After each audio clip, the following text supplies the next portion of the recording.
Hello बच्चों, let's see the question and the question says that explain the role of neural system in regulation of respirations.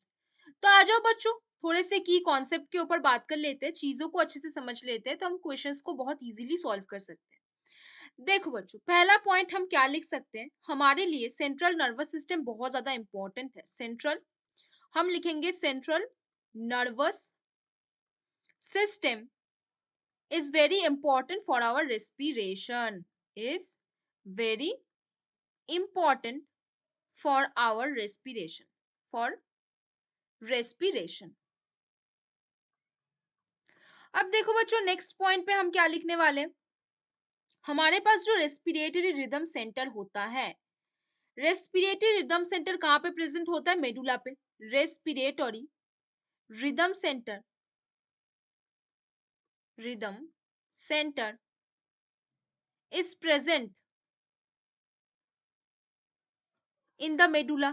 हमारे medulla पे क्या present होता है, हमारा respiratory rhythm centre हमारा present होता है। ये एक स्पेशलाइज सेंटर होता है जो किसके लिए इंपॉर्टेंट है, they help in the regulation of respiration. वो किस चीज में हेल्प करते हैं, हमारे रेस्पिरेशन को रेगुलेट करवाता है। क्या करवाता है, रेस्पिरेशन को रेगुलेट करवाता है। अब देखो बच्चों, दूसरे पॉइंट पे हम बात करते हैं। दूसरे पॉइंट के बारे में हम क्या जानते हैं, हमारे पास क्या प्रेजेंट होता है, न्यूमोटॉक्सिक सेंटर। हमारे पास न्यूमोटॉक्सिक सेंटर प्रेजेंट होता है। ये जो न्यूमोटॉक्सिक सेंटर होता है ये क्या कराता है, ये centre reduce the duration of the inspiration. ये क्या करवाता है, reduce the duration of inspiration. हमारे इंस्पिरेशंस के जो टाइम है उसको ये क्या कर सकता है, रिड्यूस कर सकता है, रिड्यूस कर सकता है। और ऑल्टर द रेस्पिरेटरी रेट, क्या कर सकता है, ऑल्टर कर सकता है द रेस्पिरेटरी रेट को। ये बेसिकली ऑल्टर भी कर सकता है, मतलब उसको चेंज करवा सकता है। उसका टाइमिंग जो नॉर्मल हो सकता है उसके हिसाब से वो चेंज करवा सकता है।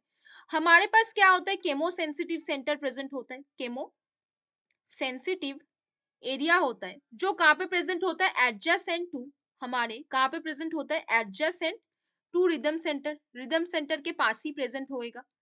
और ये किसके लिए सेंसिटिव होगा, CO2 और H+ के लिए बहुत ज्यादा हाईली सेंसिटिव होगा।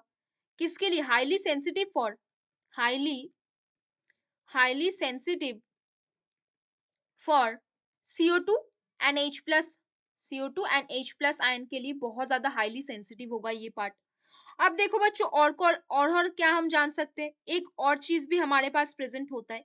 ये जो केमो सेंसिटिव एरिया है ये किसके लिए कहाँ पे प्रेजेंट होगा, रिदम सेंटर के पास, और सेंसिटिव होगा CO2 और H+ के लिए। इसके जो रिसेप्टर्स होंगे, receptors are present on, receptors are found हमारा जो ये रिसेप्टर्स होगा वो कहाँ पे मिलेगा, हमारे एओर्टिक आर्क और कैरोटिड आर्टरी पे। हमारे एओर्टिक आर्क और कहाँ पे, हमारे कैरोटिड आर्टरी के पास, कैरोटिड आर्टरी के पास ये हमें मिल जाएगा। तो इसके बाद अब क्या जान सकते हैं बच्चों, इसके बाद हम आप क्या जान सकते हैं, आफ्टर दैट दे सेंड। अब देखो बच्चों, आफ्टर दैट, अब ध्यान से इसको नोट करो, after that they send necessary signal. इन सब चीजों के बाद वो नेसेसरी सिग्नल किसको भेजता है, नेसेसरी सिग्नल जो है वो किसके पास भेजेगा, वो रिदम सेंटर के पास भेजेगा, to the rhythm centre, to the rhythm centre, so that corrective actions can be taken, so that corrective actions should be taken, so that corrective actions should be taken। तो बच्चों हमने क्या देखा, हमने ये देखा कि हमारे ये जो रेस्पिरेशन है इसको कंट्रोल करने के लिए हमारे पास क्या क्या प्रेजेंट है।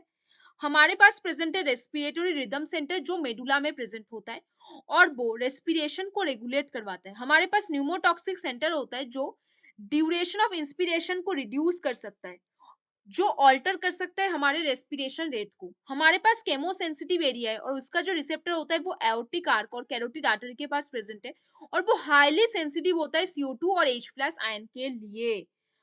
अभी हमें ये भी पता है अगर बॉडी में CO2 और H+ बहुत ज्यादा बढ़ जाए तो वो नेसेसरी सिग्नल किसके पास भेजेगा, रिदम सेंटर के पास, ताकि एक करेक्टिव एक्शन उसके लिए लिया जाए।